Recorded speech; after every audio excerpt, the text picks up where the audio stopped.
Hey there, welcome to LSAT Demon Daily. I'm Eric Johansson, teacher with LSAT Demon. Joining me is Nathan Fox, the co-founder of LSATdemon.com and the weekly podcast, Thinking LSAT. We have an email from Anonymous. Anonymous says, what are the easiest question types that we just shouldn't be getting wrong that are low-hanging fruit for a moderate scorer at 160?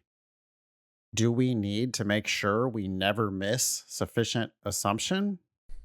I would like to know this so I can practice this question type or two and not miss any low-hanging fruit. What do you think? I would like to reframe the question, if we can, because I don't want to phrase it as the question types that we should never miss, because I think your attitude should be that you're never going to miss any question type and that they are all solvable. Maybe we can frame this as what are the question types that are more predictable, explicitly predictable, and sufficient assumption is definitely one of those. Do you want to explain why, Nate? Yeah, I mean, I say in my classes all the time, you guys should never miss a sufficient assumption question. And the lesson that I'm trying to send is just that sufficient assumption questions in particular are very predictable when you learn what it is that they're asking you to do, which is to prove a conclusion from the facts, and one more fact that will make it so that the conclusion is rock solid, justified by the facts. When you learn that, there is such a thing as an argument that is good, like we learn by criticizing, don't we? Like attacking arguments and pointing out all the missing pieces, pointing out all the flaws, pointing out everything that's wrong with an argument. But it also is possible to make a good argument. And when you realize that, so a good argument is pretty formulaic, the premises force the conclusion to be true. There's just no wiggle room. There's no argumentation involved. And on a sufficient assumption question, they're telling you, hey, this is a provable conclusion. One of these answers combined with the facts that you've been given proves the conclusion of this argument. You can always say, from these facts, there's a few different ways that we could build this bridge. And usually it's kind of like there's really only one main way to get there. And you can learn to make those predictions. Then you never have to mess around with answer choices that don't say pretty much exactly what you're looking for it to say. You can tell them before you ever read the answers what the answer is, and you just don't have to ever miss sufficient assumption questions, which is why I say that. But that doesn't mean that you should be thinking that you can miss other questions. Yeah. It's just that sufficient assumption questions in particular, I believe, are low-hanging fruit. Yeah. I would add maybe conclusion questions to the list.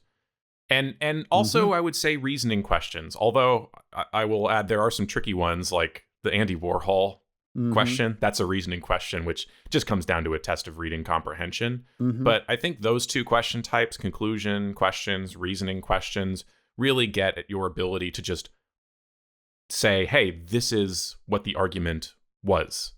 This was their conclusion. This was their evidence.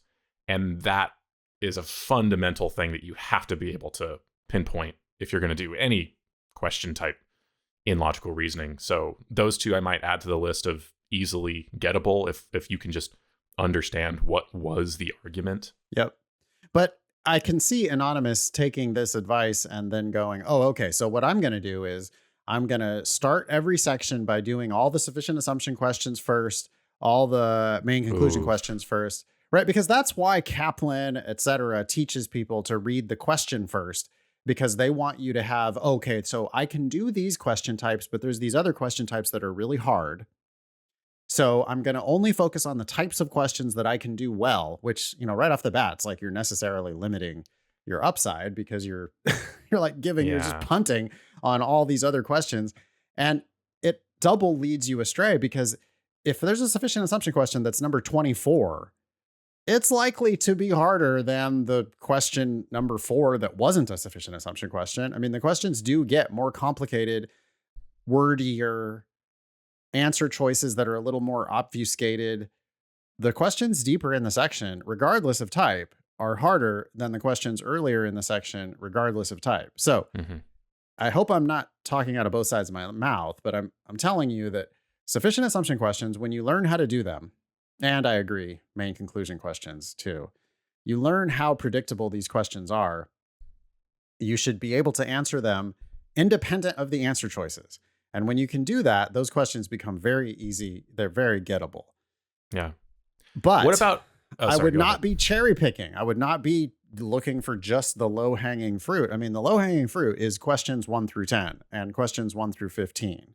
Mm-hmm. And you need to be running the table, regardless of question type. You need to be getting all of the first 10 in a row reliably, or else you're building on a shaky foundation.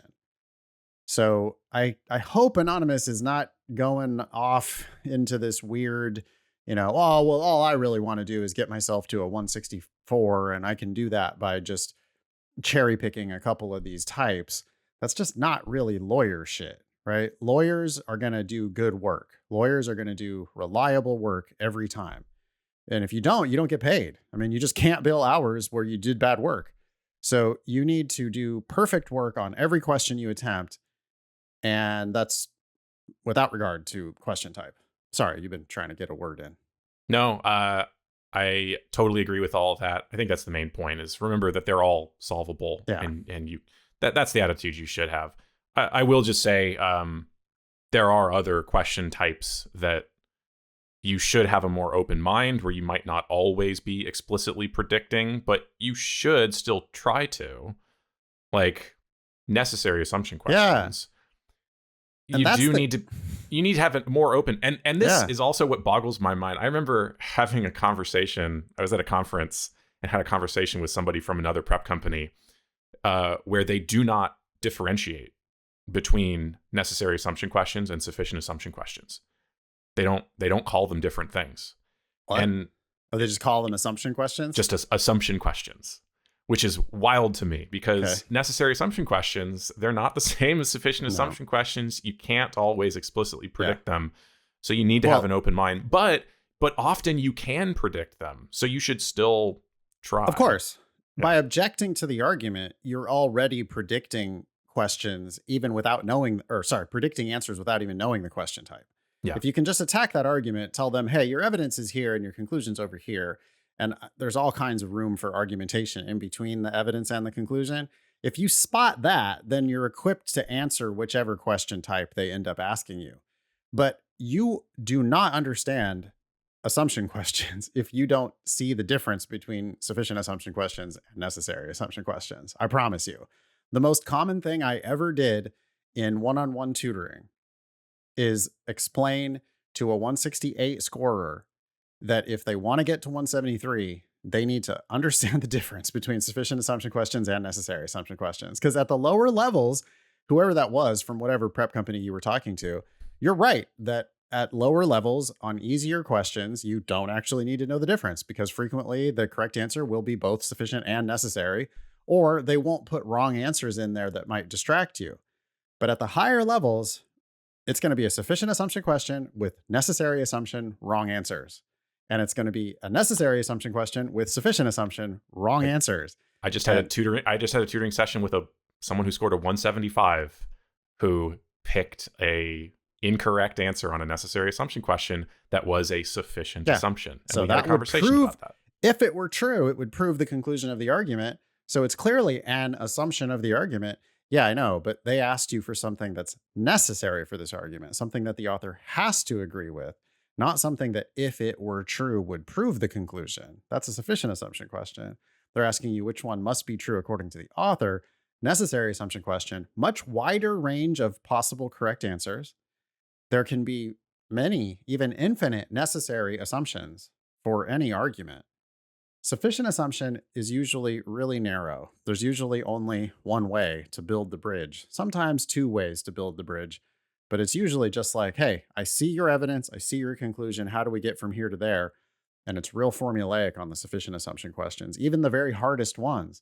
Yeah. You know that it's right because if it's true, it proves the conclusion from the given facts. Mm-hmm. And it is more straightforward and predictable than the necessary assumption question type. Yeah. Anyway, Thank you, Anonymous, for writing in. Email daily@lsatdemon.com if you'd like to ask us a question or share some LSAT or law school admissions news. Thanks for listening.